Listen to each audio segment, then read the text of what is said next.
Never aim for success, always aim for excellence. That's a mantra which I have tried to imbibe, at least in my career. He's one person whose word is his bond. And every time I interact with him, I not only look forward to some engaging conversation in markets, I also look forward to some engaging conversations in life and how to define the purpose of life. So we are very excited to have Mr. Vallabh Bhanshali on this forum. Mr. Bhanshali, thank you very much for joining us. My pleasure. My pleasure. Thank you very much for having me. And it's the first time for me to be on Voyage, and I'm very delighted to be so. It's a first time for a lot of us, Mr. Bhanshali, where four factors have come together: medical crisis, unprecedented slowdown in economy, lot of policy action by central bankers, and a crash in crude. Now, world has never seen these four factors come together. What is your view of the world, and what is the new normal for us? While we are seeing these negatives, there are some positives also that have come about, and we must note them also. But I agree with you that while in the financial sector, some kind of black swan event was expected, and I'm saying this with all consciousness because you saw master investors like Mr. Warren Buffett, Sid Klarman, Howard Marks, all sitting on piles of cash. Mr. Klarman at some point of time had 42% cash in their portfolio, which means they knew something will go wrong. They didn't know, of course, that something like coronavirus will happen. Having said that, I also see that the world has responded to this in an unprecedented manner. While we all were rather critical and apprehensive about China's lockdowns, how world except Sweden or one or two other countries have adopted lockdowns. It's a new experience and it's a new social norm which prepares us for living with coronavirus in future. Similarly, the kind of fiscal stimuli that have come about from the countries around the world, and now we are joining the same bandwagon, which is also very new things.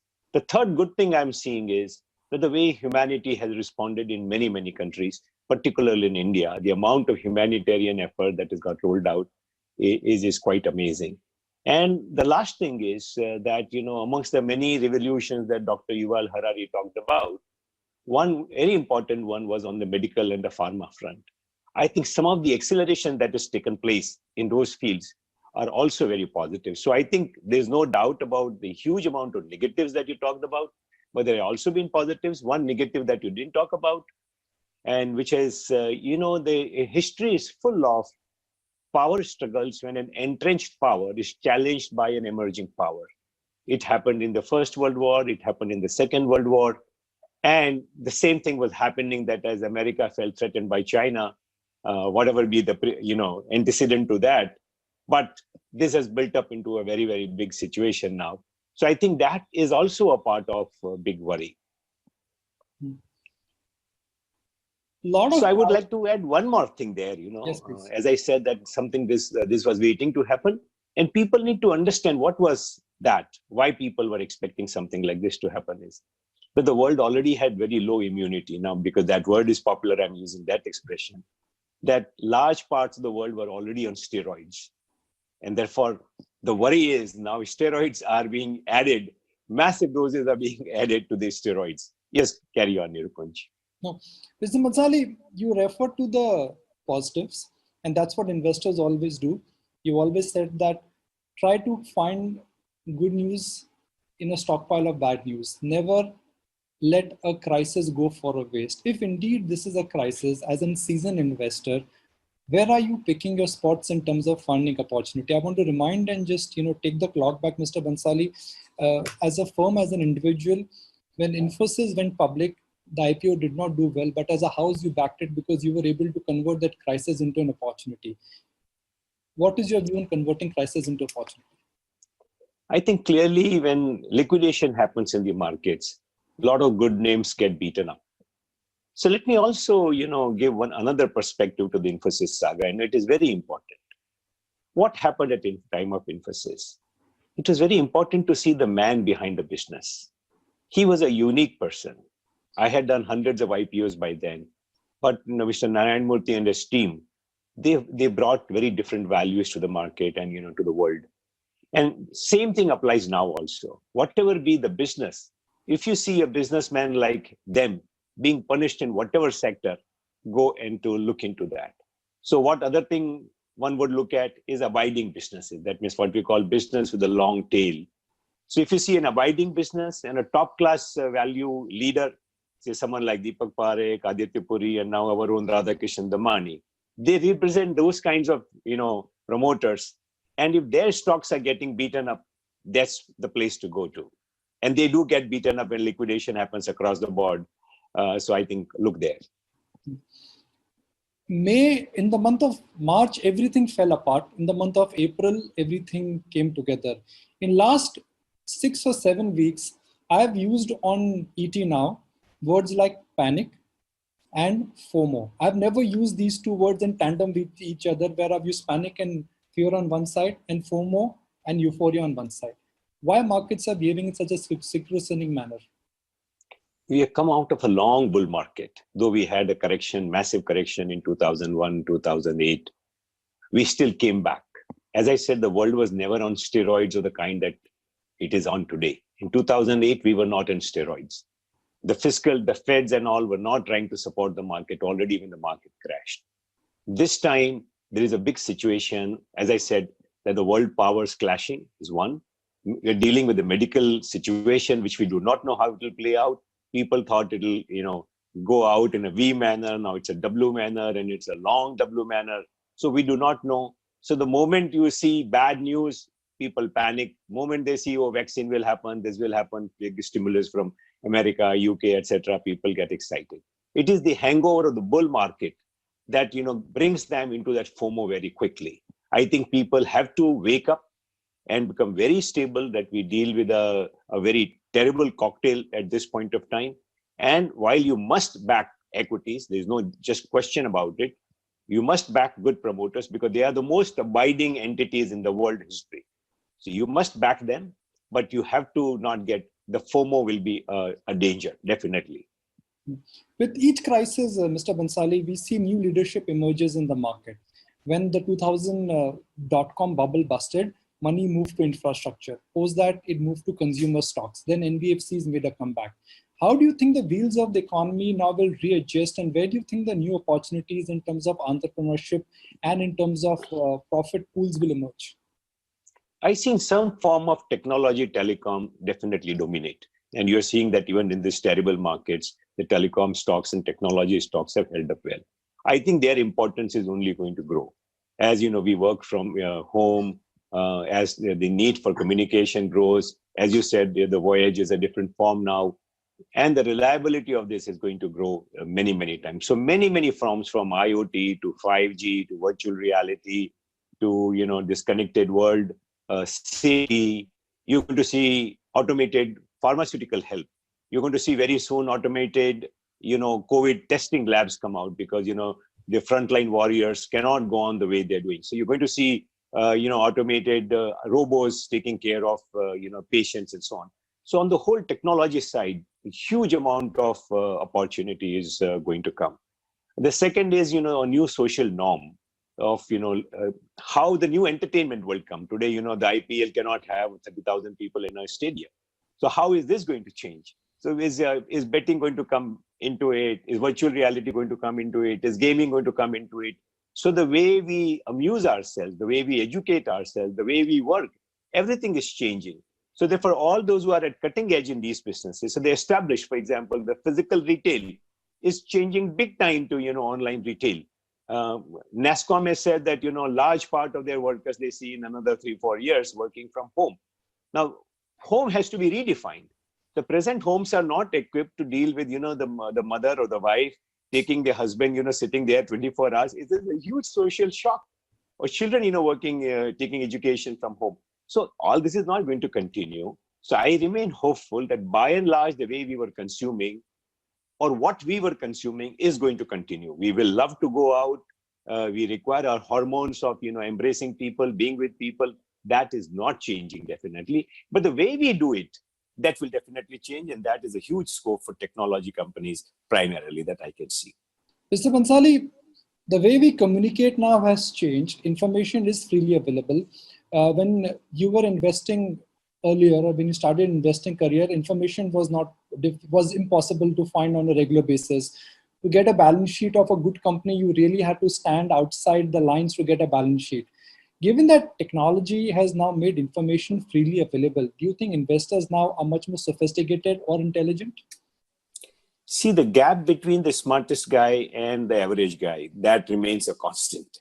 So whenever information becomes ubiquitous, analysis and risk-taking becomes more sophisticated. So I think that will always remain the same. For example, non-stock investors to stock investors is one change. Within stock investors, informed and more informed stock investors will take place. So I don't see that change. I think the value of an alpha investor, that will always remain. Question arises, are we going to see the decline of popularity of stocks? Are we going to see the money being redefined? I think some of those questions are definitely open.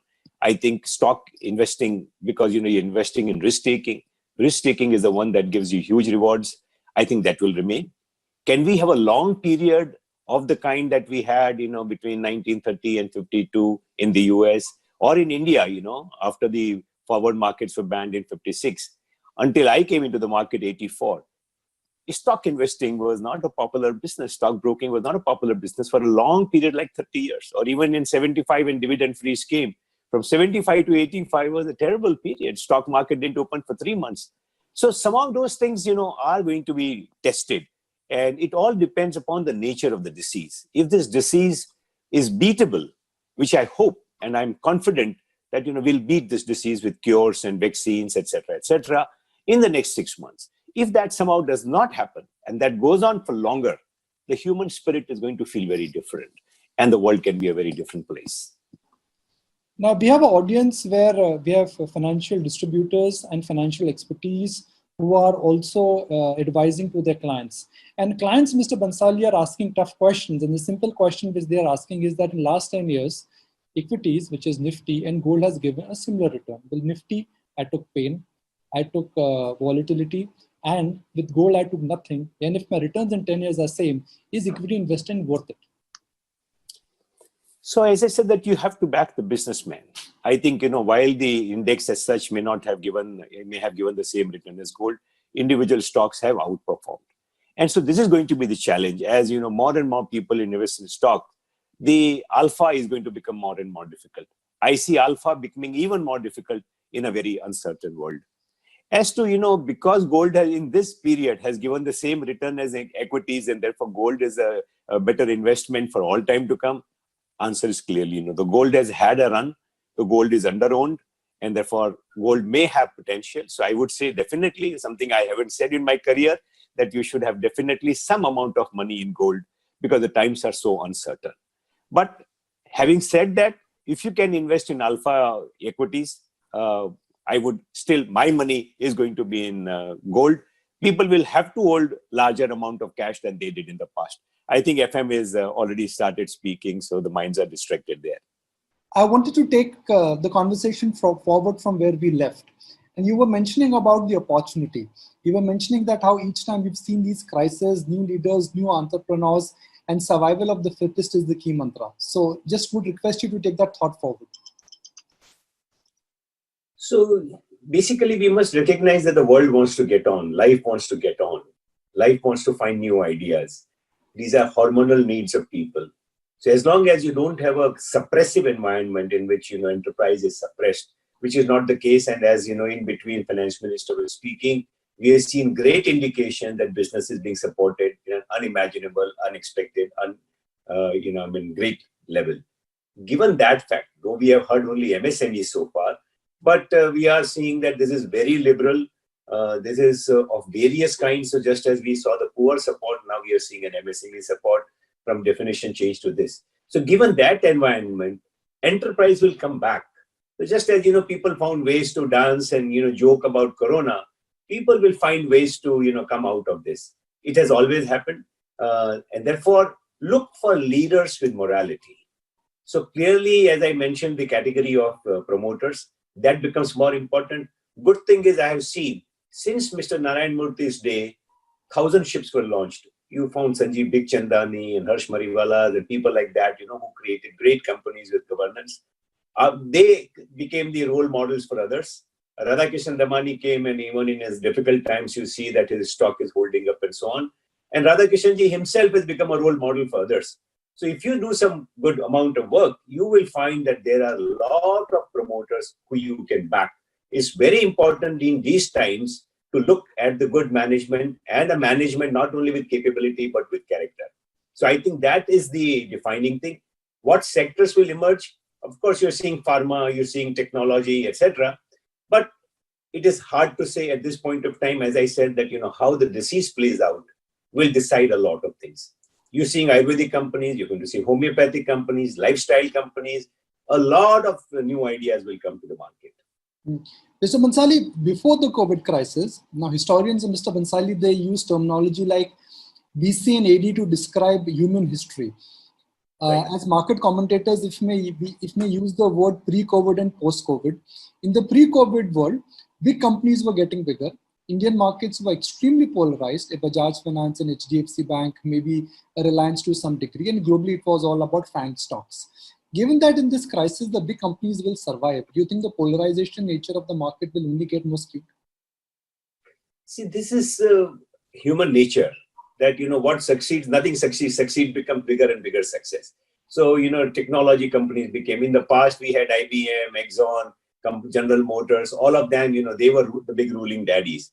So whatever is going well, the world wants to get on a bandwagon. HDFC Bank, was a certain price, Kotak Bank was a certain price, but when the fancy goes out, people start looking at Bharti Airtel and so on and so forth. So I don't think we should get distracted by that statistical profile. Clearly, the world will want to back the winner. As it is, nothing succeeds like success. So that is not our point. Our point should be, what is a good guy to back? Is there a long trail? And most importantly, is there a margin of safety? So I think three things are going to be more important in this phase of investment over the next 12 to 18 months than ever before. Because times are very uncertain, you need a good guy who will not take undue risk with your money. It is, I want to draw attention to financials, and financials, which is a combination of private banks and also insurance and NBFCs, have a very high weightage in the index. It is the heart of the market. Given that right now the economy will become risk averse, NPA cycles will come back. What is the future of good, well-run banks also, which otherwise would have not had problems in the loan book, but now because of circumstances, they could really feel the heat? So I think I haven't seen the full package, but if this full, the package is any indication, if you start providing liquidity support to these companies, a lot of them will survive. And therefore the NPA cycle, which was, imminently going to get extended even further, we have had that NPA cycle go for a very long time.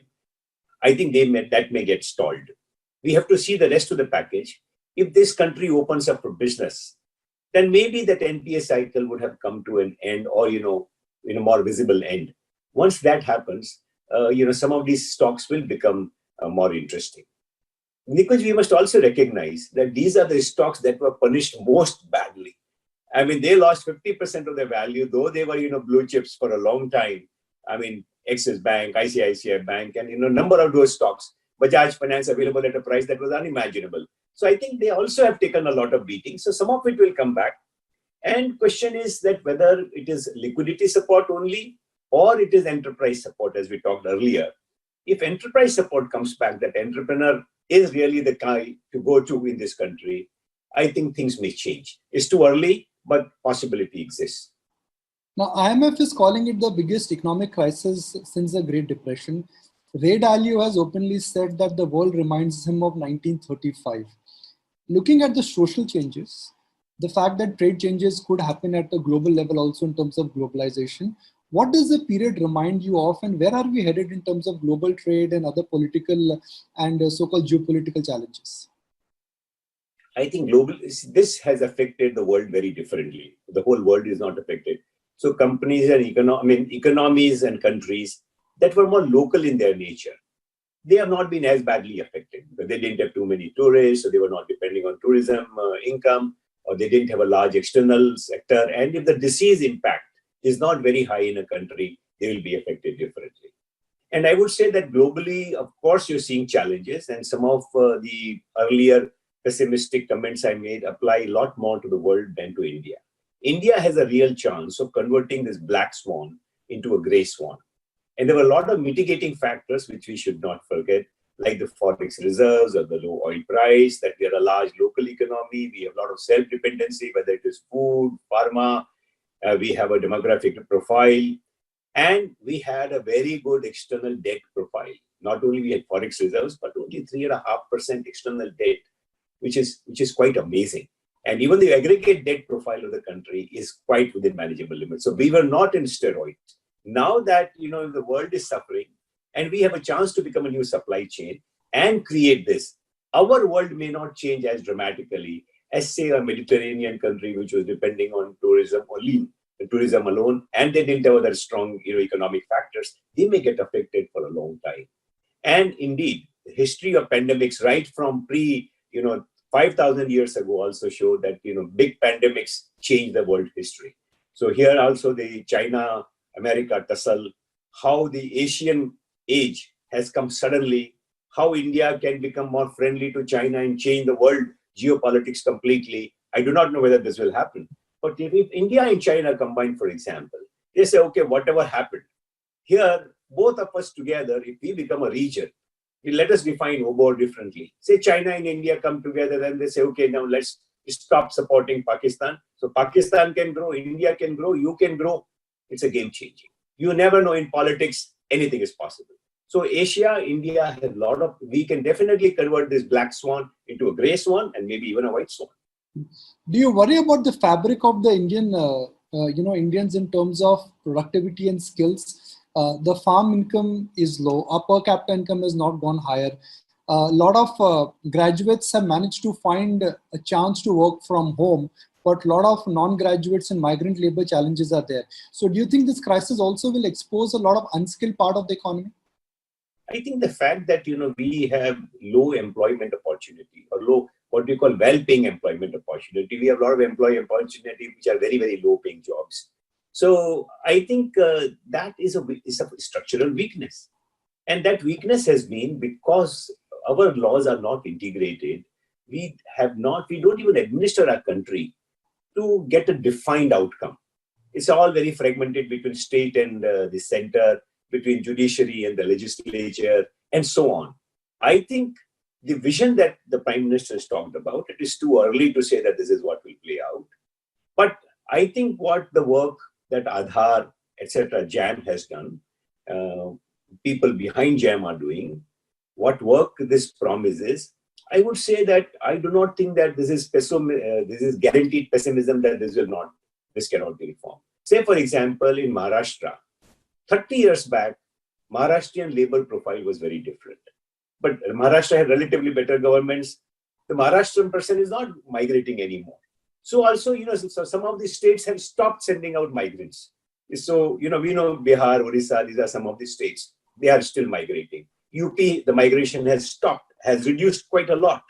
So Punjab was migrating, Sardars used to go out around the world, but Punjab became, an entry point for all kinds of migrants. So it definitely can be changed, and it takes only determined leadership, whether it was Pratap Singh Kairo, whether it was, Vasantrao Naik and others in Maharashtra, Narendra Modi in Gujarat. So I believe in leadership. It is not the nature of our people that defines our country. It will be the nature of leadership that will define our country's future. There's a lot of debate on whether work from home should be allowed or not. We had the management of TCS on 18 Hour 2 days ago, and they said, look, we are looking at moving 75% of our works to home, our employees to work from home. Similar, other global companies are saying the same. What could be the consequences of this on productivity and creativity, and also on real estate prices permanently? So it's a very big thing, something that has not happened in the history of mankind. So as I said, that home is a certain social profile. Converting home life and work life is a very, very different thing. Also, the productivity gains, if are any, or productivity loss, if any, from work from home, is still early days to see. So unless productivity is proven to be high from this, so obviously you have commuting time saved, you have cost saved, etc., etc. But unless those productivity gains, if any, are shared equally between employees and the customer and the employer, so I think it is not as easy as is projected. Maybe IT can do this, but there are a lot of other sectors. IT is only a small part of the total employment profile. So I am still cautiously watching this space. I do not think that the world has moved big time to work from home. Finance and IT maybe can, but a lot of other sectors cannot. Services clearly cannot. A hair salon cannot work from home. Mr. Bhanshali, I've had the pleasure of interacting and also learning from you. I've learned a lot of things about what is right and what is wrong in life. But if you have to share your life journey with the audience here and take the clock back to 1984, and if you have to write your experiences in 2020 to Vallabh Bhanshali of 1984, how will the letter start and how will the letter end? I think you mentioned one of them, which was excellence. The second one is, truth, accepting. So truth in all its forms. So for example, COVID makes your business small. Can you accept it gracefully? Can you still remain positive? Nature has created every entity, whether it is commercial, social, or personal. It is shaped by nature's forces. To accept those forces and then see, okay, what is the nature asking me to do? To accept that and excel at it. And of course, be useful to people around you. So if you're honest to your customer, you're excellent in what you do, you are truthful. These three formulae at all points of time is going to help you come. I think if I look back at my life, I think those three were the defining guidelines for me, that I got out of my accounting practice. I became a different person even before that because I discovered the power of truth. And then I wanted to do something that was, appealing to my heart. So I got out of my accounting practice to come into a stock market where it was not popular. And then, the fortuitous events kept happening and kept meeting good people. And we had great influence on each other throughout that journey. And since retirement, my life has been even more exciting than my working life. I can't tell you how exciting it is trying to be useful and trying to get better in my spiritual path. I know you're wearing a lot of hats now, and what you're calling as retired life, I guess it is the way you're enjoying your new life now. So we want to understand from Vallabh Bhanshali that how does his day start and how does his day end? Well, I spend a lot of time meditating at different parts of the day. A long session in the morning, as long as I can have it, 1 hour, 2 hours, 2.5 hours. And then I have a lot of NGO activity. I'm associated with one of the greatest NGOs in this country called Bharatiya Jain Sangatana. I've got a very deep involvement there in various forms. I created an NGO which is recognizing that we created Swaraj, but we did not create a Suraj. Good rule, self-rule has not become good rule necessarily for us. And there's a whole big definition for the world that how democracy 2.0 needs to come in. That cannot come in unless citizens recognize that collective, for example, a good street is a collective right. A good street cannot become your collective right. So we have good, clean homes, but we have bad streets. If you want the streets to be good, it's a collective right and a collective duty. So it's a whole big phenomenon. Similarly, I have a Satya Vigyan Foundation. I'm involved with the Flame University. So there are, and of course, my Vipassana movement. I have a foundation called Satya Vigyan Foundation, which is doing some seminal work about how spiritual path and day-to-day life have to be lived on the basis of truth with practical aspects. So, well, I have 24 hours as too short a time for me. How has meditation and the practice of Vipassana changed you? Is it helping you also understand life, market, everything else? Of course, because Vipassana means to see things as they are. So this great experiences with truth became even more accentuated when I discovered the path of Vipassana.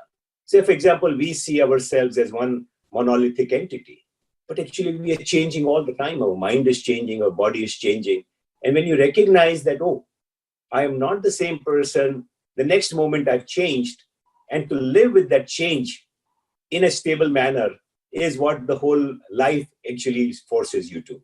So, and I'm doing a lot of work to promote this understanding of life as it is. So it's been extremely helpful. It's been helpful to most Vipassana meditators, from Dr. Yuval Harari to Jack Dorsey of Twitter, and an endless number of people.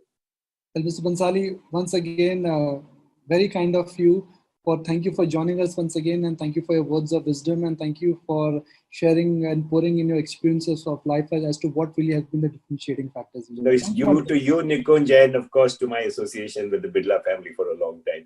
I wish you all the best. Thank you for having me.